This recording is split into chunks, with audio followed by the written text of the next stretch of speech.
Azərbaycan Baş Prokurorluğu dekabrın 15-də paytaxtın Yasamal rayonu ərazisində rayon idman sağlamlıq kompleksinin stadionunda keçirilməsi planlaşdırılan mitinglə bağlı xəbərdarlıq yayıb.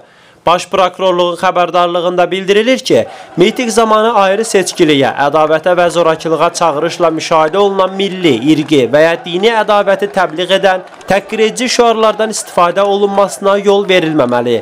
Miting təşkilatçıları və iştirakçıları tərəfindən odlu və soyuq silah, habelə insanların həyat və sağlamlığı üçün təhlükə yarada bilən və əmlaka zərər vura bilən əşyalardan istifadə etmək qadağandır. Bakı Şəhər İcra Hakimiyyəti ilə razılaşdırılmamış vaxtlarda və ərazilərdə kütləvi aksiya keçirilməsinə cəhd göstəriləcəyi təqdirdə ictimai qaydanı pozmaqla və hakimiyyət nümayəndələrinin qanuni tələblərinə tabe olmamaqla ifadə olunan əhalinin rahatlığını, idarə, müəssisə və təşkilatların normal fəaliyyətini, eləcə də nəqliyyatın işini pozan qanunsuz hərəkətlərin qarşısı qanunvericiliklə müəyyən edilmiş qaydada alınmaqla kütləvi aksiyaların təşkilatçıları barədə müvafiq tədbirlər görüləcək.